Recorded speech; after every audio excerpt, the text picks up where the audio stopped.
Meu louvor é fruto do meu amor por ti, Jesus, de lábios que confessam o teu nome. É fruto de tua graça e da paz que sinto em ti, e do teu Espírito que habita em mim, que habita em mim. O meu louvor é fruto do meu amor por ti, Jesus, de lábios que confessam o teu nome.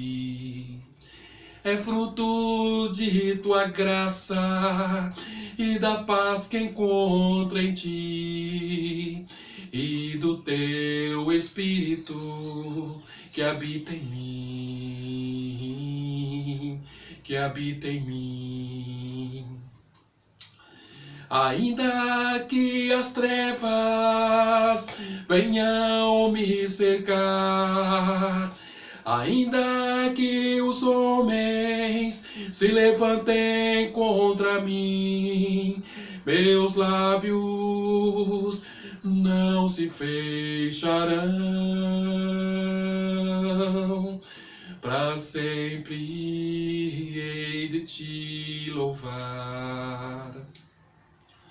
Ainda que cadeias venham me prender, ainda que os montes desabem sobre mim, meus lábios não se fecharão.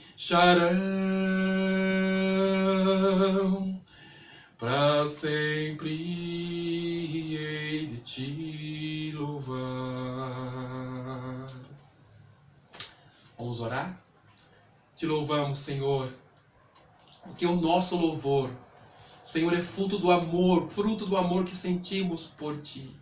Senhor, o amor que sentimos por Ti nos leva a Te adorar, nos leva, Senhor, a Te cultuar, a dar o nosso melhor dos nossos talentos, dos nossos dons, do nosso serviço, da nossa manifestação de trabalho, de culto e de assistência social. Louvado seja o Teu nome, Senhor. É na consciência do amor, na consciência da responsabilidade que temos contigo, Senhor. Nós queremos, Pai amado, então, nesta manhã, com essa consciência, Te adorar e dar o melhor do que temos. Abençoa os Teus filhos, Senhor. Dê a cada irmão, a cada um desses Teus filhos ouvintes que estão participando desse culto, saúde, Senhor. Muitas pessoas agora estão hospitalizadas, Senhor, agora sendo medicadas, ou estão algumas entubadas, Senhor, estão sofrendo, agonizando, Senhor. Mas, Senhor, Te louvamos por nossa saúde. Oramos por essas pessoas, para que o Senhor as visite neste momento. E oramos por cada irmão, cada familiar, que seja encontrado pelo poder do Teu nome. Senhor, que o Teu poder seja manifesto em nossas vidas, nos dando paz, nos dando saúde, nos dando provisão em Ti. E ainda que nos falte coisas, ainda que nos falte a saúde, Senhor, ainda que nos falte a vida, pouco nos importa. Senhor, estamos guardados em Deus por meio de Cristo. E na eternidade para nós sempre haverá culto e consciência da adoração ao Deus que servimos. Nada pode nos separar do amor de Deus que está em Cristo Jesus, nosso Senhor. Amém e amém. Louvado seja o nome do Senhor. Essa canção é justamente o texto que eu quero ler com você. Cantei na verdade, um refrão, né? É uma música que está com base no livro aos Hebreus, capítulo 13, versículo 15 ao 17. Hebreus 13, 15 ao 17 nos fala assim. Hebreus 13, 15 ao 17.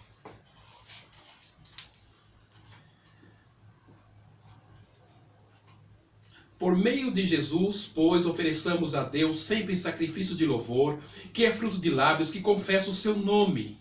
Não negligencieis igualmente a prática do bem e a mútua cooperação, pois com tais sacrifícios Deus se compraz. Obedecei aos vossos guias e sede submissos para com eles, pois velam por vossa alma, como devem prestar contas, para que façam isso com alegria, não gemendo, porque isto não aproveita a vós outros. Muito bem, Hebreus capítulo 13, do 15 ao 17. Livro aos Hebreus, um livro interessante, um livro que foi escrito para judeus, gentios, né? Judeus, na verdade, convertidos, né? Alguns prosélitos, aqueles que se convertem ao judaísmo, enfim, foi escrito para um público cristãos, né? Porém, de etnia judaica. O livro ele é muito, digamos, norteado pelo pensamento do Antigo Testamento. Quando você lê aos Hebreus, por exemplo, se você não conhecer a lei de Moisés, não conhecer o livro de Levítico, as implicações de sacrifícios, quem era a pessoa do sacerdote, do sumo sacerdote, as leis cerimoniais, as leis de purificação, enfim. Se você não conhecer o pano de fundo do Antigo Testamento, sobretudo o Pentateuco, os 5 primeiros livros, você pouco vai compreender o livro aos Hebreus. Porque o autor aqui, com certeza era um hebreu, né? Era um judeu convertido, e um judeu não só, digamos, de cultura judaica, mas também de cultura helênica, com certeza cultura greco-romana, com certeza chamado judeu da dispersão, eram dos judeus da dispersão, aqueles judeus que moravam naquela região do Império Romano e que fora aculturado também com toda a cultura helenística, a cultura greco, né? Greco-romana. Então, esse autor conhecia bem o judaísmo, né? Bem as implicações da lei e também, com certeza, conhecia bem a cultura do qual ele estava inserido, que era a cultura greco-romana, como eu acabei de dizer. Quando você abre essa carta, você, uma epístola, né? Entendendo que é uma epístola porque ela tem um caráter mais universal. Lembra que eu fiz uma diferença para vocês entre carta, a carta ela é muito pessoal, né? Carta de Paulo a Timóteo, a carta de Paulo a Tito, são cartas pessoais.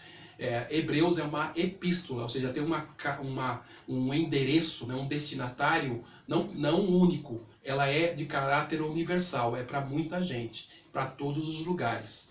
Né? Então, quando você começa a ler esse livro, você vai ver que o autor tem um conhecimento muito afinado, né? Muito afinado e refinado do Antigo Testamento. Ele tem muita sintonia com as questões judaicas, até porque ele era um judeu. E ele faz, então, uma comparação. Ele inicia o livro fazendo uma comparação entre a nova aliança, que é a graça que há em Cristo, e a antiga aliança de Moisés, né? A lei. Ele faz então várias comparações e começa a comparar o livro no seu livro, começa a comparar Jesus como superior a Moisés. Ou seja, a nova aliança é superior à antiga. Jesus é superior a Moisés. Ele vai usar várias figuras para dizer isso. Ele vai fazer a comparação então da lei e da graça, que a graça é superior à lei. Porque, na verdade, a lei é sombra da graça. Ela apontava para algo perfeito, que era a graça de Cristo. E que Moisés apontava para um profeta perfeito, que é Cristo. E que o sacerdote era imperfeito e não somente o sacerdote, mas todo o processo de sacrifício, toda modalidade de sacrifício era imperfeito porque precisava ser repetido todos os anos. Ora, se precisava ser repetido todos os anos, logo mostra a ineficácia do sacrifício de Moisés, o sacrifício da lei, o sacrifício arônico, né? Então é insuficiente as implicações da lei, o sacrifício da lei, o homem que executa o sacrifício, que é o sacerdote ou o sumo sacerdote, uma vez ao ano. Então, ele tem como missão, nesse livro, de mostrar que o sacrifício de Cristo, que a graça de Cristo é superior a toda a antiga aliança. E que Jesus é, na verdade, o cumprimento do sacrifício, ele é o cordeiro e também ele é o próprio sacrifício. Né? Jesus cumpre em si todas as implicações do sacrifício. Ele mesmo é o sacrifício, ele é o cordeiro, ele é o altar e ele é o sacerdote. Né? O autor mostra que todos aqueles elementos simbólicos, figurativos da lei, simplesmente vai cumprir-se na pessoa de Jesus. Então, quando você lê o livro aos Hebreus, esse é o pano de fundo, esse é o cenário que você deve compreender o livro. Então, todo o livro da Bíblia, até para você aqui uma dica, você tem que compreender esse contexto, né? Seja livro profético, seja livro da lei, seja livro poético, como é o caso de Salmos, Jó, Cantares e outros livros, tem que compreender o pano de fundo, por que escreveu, quem escreveu, né? Nós chamamos isso de hermenêutica, tá? Isso te ajuda a compreender o texto que você está lendo, que você está estudando, que você está preparando para uma pregação ou para um estudo. O que é interessante aqui nesse texto, mergulhando no texto, né, que nós acabamos de ler, o autor nos coloca dessa maneira, né? Por meio de Jesus, pois ofereçamos a Deus sempre sacrifício de louvor, que é fruto de lábios que confessam o seu nome. Aí ele segue no texto, falando acerca do trabalho que uma igreja deve prestar. Quando ele coloca que o que nós oferecemos a Deus é por meio de Jesus, que entende-se, ele fazendo um retrospecto, voltando, né, fazendo um retrospecto, ele está querendo dizer que agora as coisas são feitas por meio de Jesus. Deus só aceita algo que venhamos a fazer se o caminho é Cristo. Se fazemos por meio da nova aliança. Por isso que a ideia que você ouve muitas vezes na boca de alguns pregadores, de alguns ditos apóstolos, que traz à tona uma ideia de sacrifício totalmente deturpada. A ideia de sacrifício não é aquela ideia de você fazer alguma coisa com a sua força.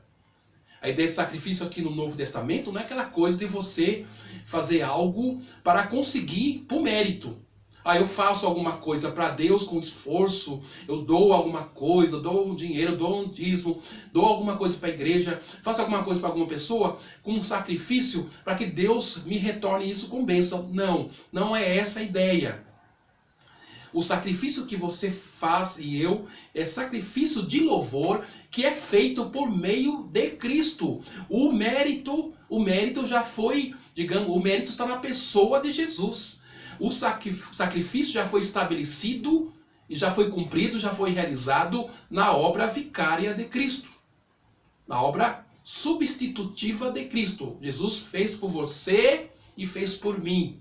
Por isso que nós chamamos sacrifício vicário. Sacrifício de substituição. Então, a ideia de sacrifício que é pregada por alguns aí é errônea.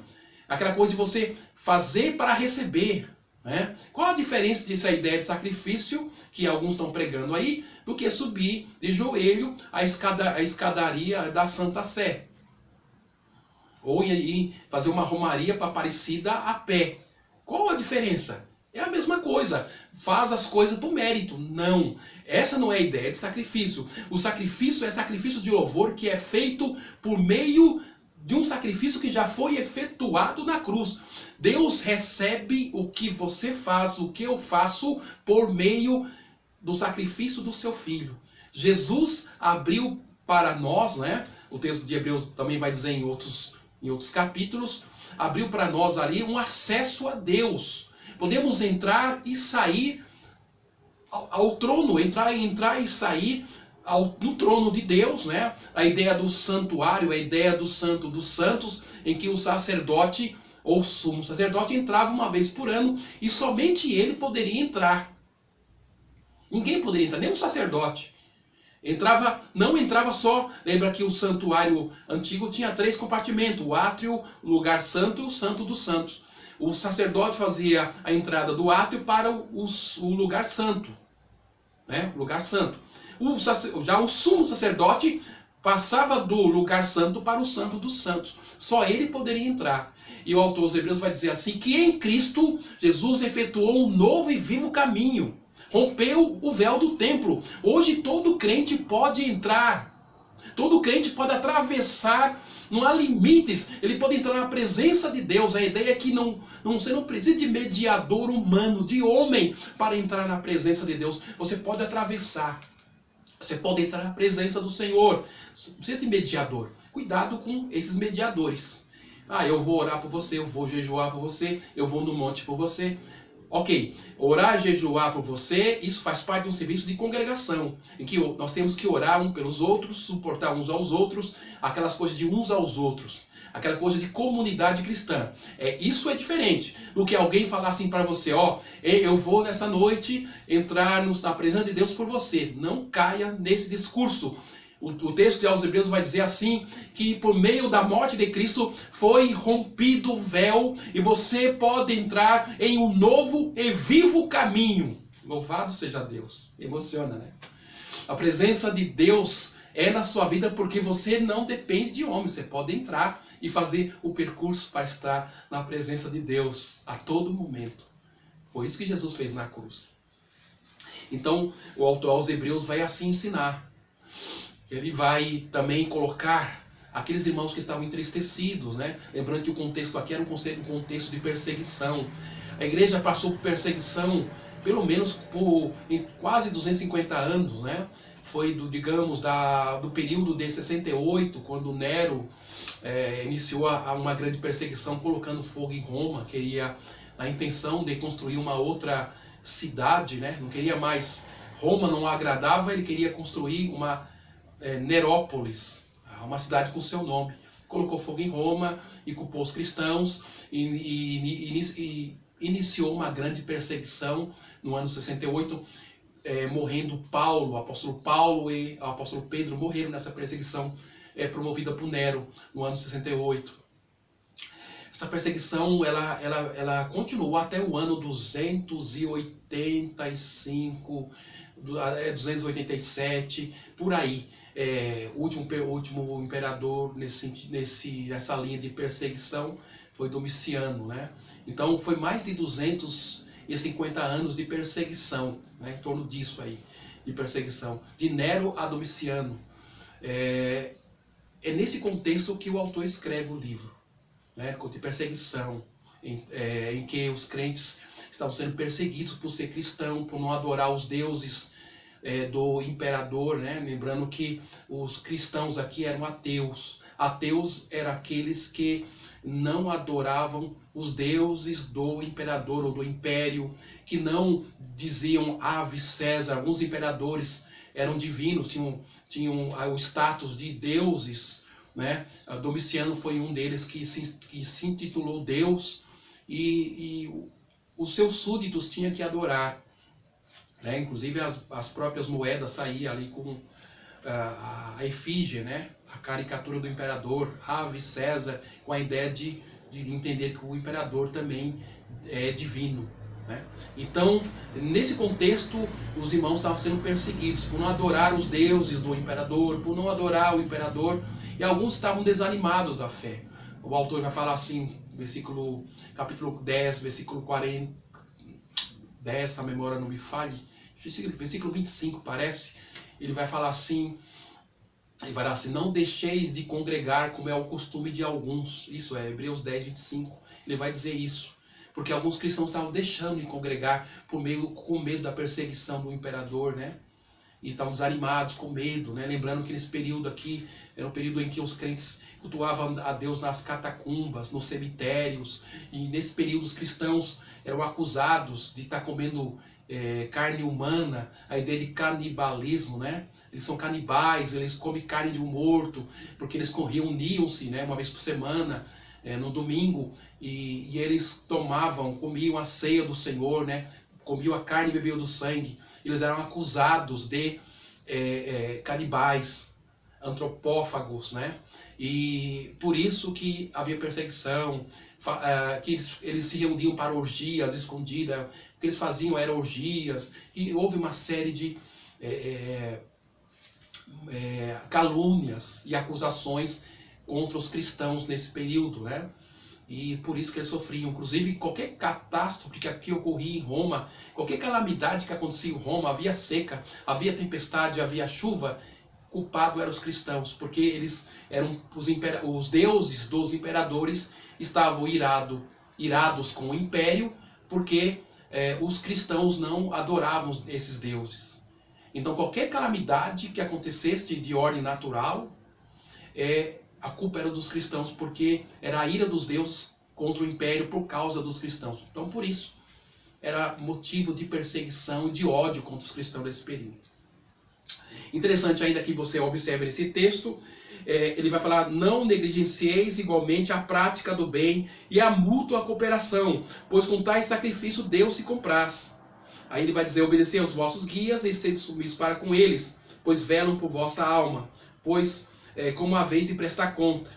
Aqui o texto vai falar justamente uma relação que deve existir entre o cristão e a prática de fazer o bem, a prática da cooperação mútua, um cuidando do outro, né? A ideia de corpo que Paulo vai ensinar em todas as suas cartas, né? Ele vai falar sobre a questão de uns aos outros, suportai-vos uns aos outros, amai-vos uns aos outros, orai uns pelos outros, todas aquelas mutualidades, né, que há nas cartas de Paulo, até em Tiago e outros textos. Você vai encontrar isso, você vai encontrar espalhado por todo o Novo Testamento, essa ideia de mutualidade, né, de mutualismo, de troca, de eu receber e eu dar, eu ser abençoado e eu abençoar outros. Você vai encontrar isso em todo o Novo Testamento. Aqui ele está dizendo assim, que nós podemos esquecer que esse sacrifício Deus se agrada. Esse é o sacrifício de louvor. Quando você separa um produto de cesta básica para dar para alguém, quando você pega você compra lá um leite, uma carne, alguma coisa para você abençoar um pai de família, uma mãe de família que agora está sem seu salário, está aguardando os R$600 do governo que nunca chega, ou que teve uma redução aí de 70% do salário. Então, e quando você faz isso, quando você estende a mão a alguém, isso é abençoar. Isso é justamente cumprir esse texto. Sacrifício de louvor. Deus se agrada disso. O texto está falando que Deus se agrada da prática do assistencialismo. Deus se agrada da prática da mútua cooperação. Então, quando você abençoa alguém, isso é culto. Quando você oferta a Deus, isso é culto. Isso é sacrifício de louvor. Não é troca, não é câmbio, não é negociata, não é barganha. Não, é por meio de um sacrifício maior que já foi efetuado na cruz pela pessoa bendita de Jesus. O mérito não está em homem. O mérito está naquele que efetuou o sacrifício. Então, por meio do sacrifício da cruz, você e eu é aceitável por Deus. Senão, meu irmão, minha irmã, eu não seria aceitável, nem você. Porque nada que venhamos fazer nos dá uma condição de mérito ou de dignidade para estar na presença de Deus. Somente pelo sacrifício purificador de Cristo, vicário de Cristo. Vamos fechar o texto? Ele vai falar: obedecer os vossos guias e sede submissos para com eles, né? Ele vai falar a questão desses irmãos a estar sob uma liderança. Não há espiritualidade sem submissão a uma liderança. Não há. O cara fala assim: eu sou espiritual, mas eu não sigo homens. Eu recebo orientação de homens. Eu só recebo orientação de Deus. Mentira. Mentira.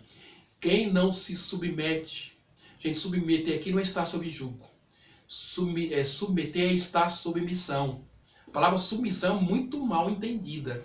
Entende? Submissão a alguém está sobre um jugo de alguém. Alguém que digamos, está sobre o peso de alguém. Alguém que está abaixo de alguém. Alguém está sobre a sola do sapato de outro. Essa não é a ideia de submissão, nem no casamento. Submissão, a ideia é estar sob uma missão. Estar sobre uma missão. Essa é a ideia de submissão. Você está sobre uma missão e você tem uma liderança. E o texto está dizendo justamente isso. Que a ideia de submissão é a ideia de estar juntos. É a ideia de acatar uma direção. Obedecer uma visão que vem de Deus por meio da palavra. Entende-se que um pastor, que um líder, ele tem uma visão de Deus. E que ele está ali por Deus. Né? Então, o texto estabelece essa verdade. E vai dizer que esse pastor, que esse líder, ele está fazendo o trabalho dele e ele deve fazer não gemendo. Eu não posso pastorear reclamando. Eu não posso pastorear reclamando da igreja, reclamando dos irmãos, reclamando de alguma coisa. Ou fazer isso com um peso, gemendo, chorando, à força. Não, eu faço com alegria. Estive entregando cestas básicas aí. Por que eu fui entregar cestas básicas? Porque eu não queria expor vocês aí. Está na casa de vocês, guardados aí, não estão então, indo para fora, não saíram muito, mas coloquei a minha máscara, né, porque o pastor Demilson, enfim, vou sair por aí também, e fiz entrega de cestas básicas, né, com máscara, com alguns cuidados, com a mão higienizada, tudo aquilo mais, mas fiz, porque eu agora não faria sem você. Não é eu que estava lá, estava você. Não é só eu que estava lá, estava a sua representatividade. Eu estava representando a minha congregação. Eu estava representando os meus irmãos. Ali estava comigo os meus irmãos, porque a ideia não é ideia isolada de um indivíduo. É a ideia de corpo. É a ideia de, digamos, é uma ideia, digamos, de cooperativa. Não é uma ideia de um só. Eu estava ali representando o corpo do qual represento. Ali estava a sua doação, a sua oração, o seu dinheiro, o seu sacrifício de louvor estava ali e eu estava fazendo um papel apenas. Então, nada faço sozinho, faço com você. Nós estamos juntos nessa. Então, vamos continuar trabalhando, ajudando pessoas, dando cesta básica àquele que precisa, dando remédio àquele que necessita. Nós temos feito isso. Vamos atender hoje uma pessoa também, uma família. Não tem criança, vamos cuidar, dar leite, vamos ajudar. Isso é sacrifício de louvor que engrandece o nome dele, não é nome de homem. Importa que ele cresça e eu diminua. Não sou nada. Dependo de você, dependo de Deus. O Senhor te abençoe nesta manhã. Ofereça a Deus sacrifício de louvor que engrandece o seu nome. Quando você dá ao Senhor, quando você entrega o seu coração, quando você está envolvido nessa questão, nessa demanda social, você oferece a Deus um sacrifício de louvor por meio de Cristo. Cuidado com a ideia errada de sacrifício. Não é a homens que se oferece sacrifício. O sacrifício já foi efetuado, já foi feito, realizado, outorgado pela pessoa bendita de Jesus. Ele já estabeleceu o sacrifício. Ele foi o cordeiro, ele foi o altar e ele foi o sacerdote. Ele foi tudo. Não precisamos mais de sacrifício. Cuidado com essas ideias erradas aí. Cada vendendo mais uma semente, falando que é sacrifício. Cuidado com essas ideias de sacrifício, fazer uma coisa para Deus para receber. Essa não é o sentido, o conceito de sacrifício. O sacrifício já foi efetuado. E esse sacrifício é único e perfeito. E atemporal. Ou seja, ele é único, não precisa ser repetido. Ele é perfeito, ele é eficaz. Ele é atemporal. Cruza a linha temporal. Cruza a linha da eternidade. Não precisa ser repetido. Deus te abençoe. Continue servindo. Continue fazendo. Eu conto com você. Temos pessoas para atender. Eu conto com a sua ajuda. A obra de Deus não pode parar. Os nossos missionários estão passando aperto, dificuldade. Não sei, isso está me preocupando bastante. Porque não sabe que em dólar, que é em euro, né? Aquele câmbio, aquela troca de moeda. E chega já no destino na mão do missionário, chega bem reduzido, né? Nesse câmbio, nessa troca de moeda. Então isso nessa conversão de moeda, isso nos preocupa muito. Vamos orar para os nossos missionários. Eu estou preocupado, juntamente com os demais pastores, e nós precisamos fazer alguma coisa nesse sentido. Vamos orar ao Senhor. Vamos orar. As receitas da igreja normalmente diminuíram, né? A todas as igrejas, de um modo geral, houve sempre uma diminuição que é natural do momento, né? Houve redução do salário dos irmãos. Isso afeta também os nossos missionários. É o momento de nós colocar o nosso coração nisso, em abençoar aqueles que estão servindo. Esses servos de Deus estão pregando a palavra numa outra cultura que eu não posso ir. Deus te abençoe. Continue servindo. Não falte com a sua oferta. Não falte com a sua fidelidade, com o seu dízimo, com a sua oferta. Seja o que for, Deus vai suprir toda a sua necessidade. Filipenses capítulo 4, versículo 19. Ele é poderoso para suprir toda a sua necessidade. Adonai Roi Lo Hersá. O Senhor, teu pastor, não faltará. Deus te abençoe. Vamos orar? Te louvamos, Senhor, por essa palavra. Te louvamos, Senhor, porque o Senhor é bom. Te louvamos pelo sacrifício de louvor, Senhor. O sacrifício único e perfeito, Senhor amado, que se estabeleceu pelo universo, se estabeleceu para a eternidade. Não há sacrifício mais. O sacrifício é de louvor. E ele é, Senhor, efetuado por meio, Pai amado, de sacrifício de adoração e louvor, por meio da pessoa bendita de Jesus. Seja o teu nome louvado, Senhor, nesta manhã. Abençoa o teu povo. Ofertamos as nossas vidas, Senhor, os nossos bens, os nossos talentos, o nosso serviço a Ti, para atender pessoas. E esse sacrifício, Deus, se agrada. Oramos pelos nossos missionários, que estão, Senhor, por toda a Europa, que estão, Senhor, aqui nas Américas, que estão, Pai amado, em lugares extremos. Encontra com os nossos missionários e que as suas necessidades sejam atendidas pelo Teu povo e possamos ser tocados por Ti, para termos, Senhor, ações que possam abençoá-los e que possamos cuidar do povo nesses momentos difíceis, Senhor, em que há tanta carência. Dá-nos recursos e abra-nos porta. E abençoa o Teu povo, Senhor. Cuida de cada um, da graça, da força e de saúde. E abra a porta, Senhor, no momento em que tudo se fecha, que as portas se abram pelo Senhor. Louvado seja o Teu nome. Em Teu nome oramos. Amém. Bom domingo. Deus te abençoe. No nome do Senhor Jesus. Canta essa canção. O meu louvor é fruto do meu amor por Ti, Jesus, de lábios que confessam o Teu nome. Deus te abençoe. Te amo.